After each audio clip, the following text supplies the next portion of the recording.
следующего года будет отменен единый налог на вмененный доход. В Башкортостане это коснется порядка 40 тысяч налогоплательщиков. Обсудим нюансы прямо сейчас в программе «Интервью» в эфире главного телеканала Республики. Сегодня вместе с нами Рима Гарипова, начальник отдела налогообложения юридических лиц Управления Федеральной налоговой службы по Башкортостану. Рима Мансафовна, здравствуйте. Здравствуйте. Спасибо большое, что пришли к нам на интервью рассказать все подробности. Итак, в чем суть новшества, почему принято такое решение?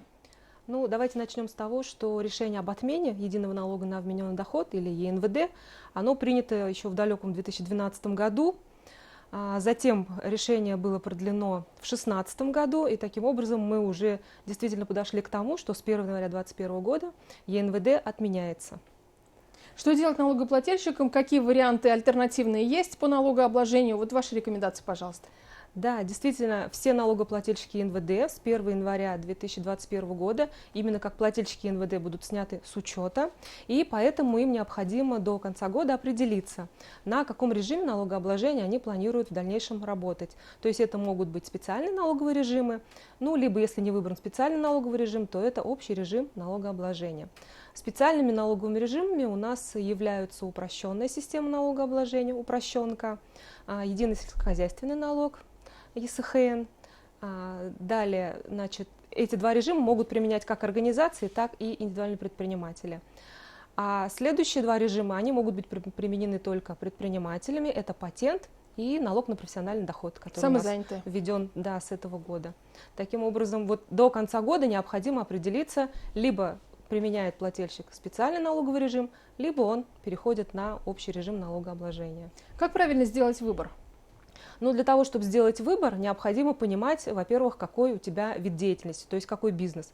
Почему? Потому что, например, если на упрощенке могут быть все виды деятельности, то на патенте, скажем, и на НПД, на, естественно, ЕСХН, название само говорит, да, могут быть только определенные виды деятельности.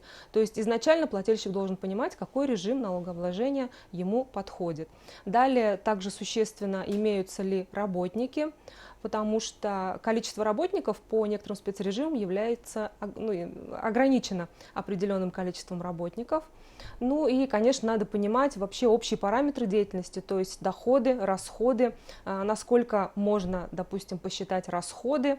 Но это важно, например, для того, чтобы, если ты когда выбираешь режим упрощенка, доходы минус расходы, чтобы у тебя можно было, в общем, для того, чтобы определиться с наиболее выгодным именно режимом налогообложения. Вот мы говорим о том, что нововведение коснется порядка 40 тысяч налогоплательщиков. В каких сферах они работают? Ну, основная сфера – это, конечно, розница, мелкая розница. Торговля. Да, это розничная торговля, это общепит, это техническое обслуживание, мойка автомобилей, это у нас не такое значительное количество стоянки. Ну, то есть вот самое большое – это вот такие розница, общепит, конечно, самые распространенные. Угу. Где можно получить информацию обо всех вот альтернативных режимах налогообложения, чтобы понимать, что делать? Есть ли такая возможность пообщаться с налоговым инспектором? Ну, самое удобное, я считаю, что посмотреть о тех спецрежимах, которые есть, можно, конечно, на сайте. На сайте, кстати, разработан специальный раздел налоговой службы, да, налог.ру. Можно зайти, там специально создан раздел, он прям красненьким цветом у нас выделен, выбор режима налогообложения, то есть можно свои параметры задать, то есть сколько у тебя выручка, сколько у тебя работников, какой у тебя вид деятельности, и автоматически будет рекомендован набор режимов, из которых можно выбрать. Дальше можно выбрать режим, провалиться в него, и внутри уже все параметры, которые для перехода на той или иной режим, они оговариваются. То есть есть ли отчетность, когда ее необходимо сдавать. То есть более подробно информация вот она есть в описании каждого режима. Ну, кроме того, конечно, никто не отменял визиты в налоговую инспекцию, да, если кто-то привык общаться очно. С соблюдением всех да, санитарных норм, конечно, разумеется, сейчас. Да, ну и телефон контакт-центра нашего 8 800 222 22 22, тоже рабочий, по нему можно задавать вопросы. Римма Мансовна, правильно ли я понимаю, что сейчас вот буквально до конца декабря, в ближайшие там около 2 недель, да, нужно обязательно завершить вот этот переход с одного налогового режима на другой? Да, и для того, чтобы вот как раз вот сделать это действие, завершить переход, надо понимать, что до 31 декабря включительно необходимо представить соответствующее, ну или уведомление, или заявление. То есть для перехода на упрощенку и ЕСХН необходимо уведомление, а для перехода на патент заявление. Почему нужно заявление на патент? Для того, чтобы был он как раз выдан, этот патент, а для того, чтобы работать на НПД, достаточно зарегистрироваться в приложении «Мой налог» и стать плательщиком НПД. То есть здесь вообще никуда ходить не надо, никакие заявления, уведомления подавать не надо. Если этого не сделать, что будет с 1 января 2021 года? Ну, ничего страшного не произойдет, просто плательщик будет считаться плательщиком по общему режиму налогообложения, и, соответственно, необходимо будет вести полноценный учет всех своих доходов, расходов, ну, в общем, всей деятельности, и представлять декларации ежеквартально по НДС, организации по налогу на прибыль, а предпринимателям также необходимо будет отчитаться по НДФЛ, то есть подать 3 НДФЛ по предпринимательской деятельности. Угу. Немного истории. Вот новый режим будет введен в 2020 году, но один из старых режимов, вот ЕНВД как раз, да, последний год. Как вы оцениваете внедрение в республике? Да, вот как он будет, и много историй вообще за все время действия, много ли пользовались этим режимом? Именно ЕНВД. У нас, ну, порядок цифр, он так и стабильно, в общем-то, на протяжении последних лет где-то вот порядка 40 тысяч. Но, конечно, если мы вернемся, скажем, лет на много-много назад, в начало 2000-х, ну, там применяло, конечно, побольше. Но вот с принятием федерального закона как раз о том, что ЕНВД будет отменен, кроме того, с расширением возможностей других спецрежимов, у нас вот это количество, оно, конечно, немножечко сокращалось уже. Ну и мы вот тоже видим, что, например, у нас значительное количество плательщиков работает на упрощенной системе налогообложения. То есть каждый выбирает для себя тот режим, который ему наиболее удобен. Подробности расскажите, пожалуйста, налог на профессиональный доход. Да, этот режим у нас был введен с начала этого года. Но напомню, что в прошлом году в качестве эксперимента работали 4 региона: Москва, Московская область, Калужская область и Татарстан. Эксперимент был признан успешным, и поэтому мы тоже зашли в этот регион с 1 января.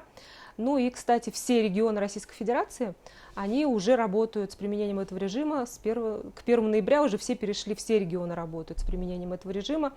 Ну, на сегодняшний день мы констатируем, мы, конечно же, ведем мониторинг, нам тоже интересно, люди будут пользоваться, не будут пользоваться, потому что это такое достаточно ноу-хау, да, мы знаем, что это вот могут зарегистрироваться физические лица, включая предпринимателей, которые работают на себя, не имеют работодателя, не имеют работников.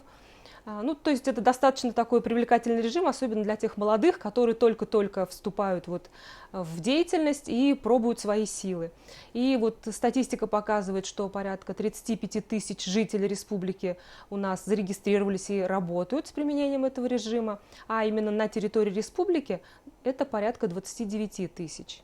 Вот. И здесь имеется же такая особенность, что у нас все, прям вся деятельность по налогу на профессиональный доход, она онлайн в приложении «Мой налог». И буквально в телефоне, можно буквально сказать. В телефоне, да. Ну и, соответственно, мониторить мы тоже можем буквально онлайн. На сегодня мы видим, что в системе зарегистрировано больше 4 миллионов чеков. Совокупный доход, который показан нашими плательщиками, вот этими, да, составляет более 2 миллиардов. И сумма исчисленного налога, которая поступила в бюджет, более 27 миллионов рублей. То есть мы четко говорим о том, что этот режим к нам зашел, действительно он работает. Вот я даже помню, мы в марте с вами писали интервью, и с января по март было порядка 3000 народ самозанятых, смотрел, а сейчас уже думал, около 30 тысяч. Ну да, действительно, вот когда общаешься именно с налогоплательщиками, как-то вот по-простому все говорят, что режим достаточно удобный, что, в общем-то, даже никто не ожидал, что там буквально пары кликов можно зарегистрироваться в смартфоне и всю деятельность вести именно вот с применением чисто смартфона. Давайте обсудим теперь выбор ПСН. Ну, как я уже сказала, ПСН, патент могут применять индивидуальные предприниматели. Но мы, конечно, да, прогнозируем, что по патенту у нас будет значительное количество тех, кто решит перейти. Почему? Во-первых, потому что были изменены у нас федеральным законодательством критерии, то есть патент стал наиболее приближен к правилам ЕНВД, которые как раз отменяются. Но в частности, если раньше по патенту нельзя было делать вычет страховых взносов, которые уплачиваются за работников или за себя предпринимателем, то с 1 января такая возможность появляется. Дальше у нас расширяются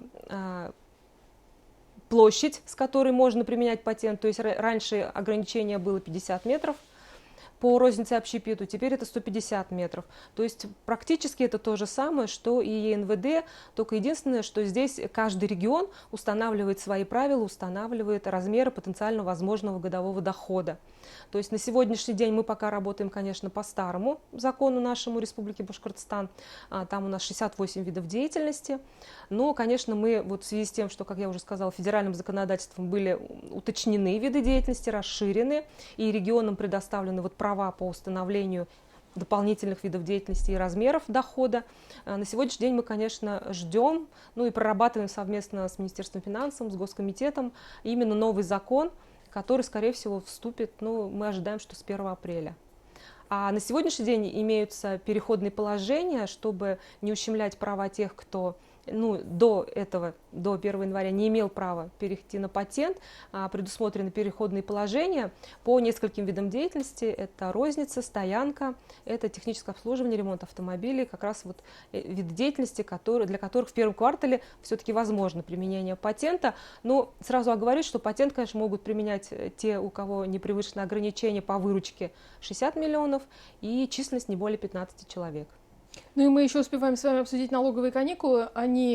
Этот режим тоже так же действовал. Будет ли он продлен? Да, изначально предусматривалось, что каникулы будут отменены с 1 января 2021 года. Но, учитывая сегодняшнюю, наверное, ситуацию, да, идя навстречу как раз маленькому бизнесу, принято решение о продлении на 3 года налоговых каникул. Наши законодатели Республики Башкортостан также поддержали эту федеральную норму.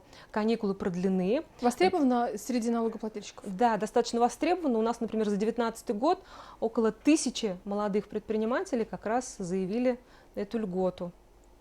Спасибо большое, Римма Мансафовна. Мы с вами достаточно подробно обсудили. Но напомню телезрителям, что если возникают вопросы, то нужно смело обращаться в налоговую службу. Да. С нами была Римма Гарипова, начальник отдела налогообложения юридических лиц Управления Федеральной налоговой службы по Башкортостану. И мы говорили об отмене ЕНВД с 2021 года. Не переключайтесь, оставайтесь вместе с нами.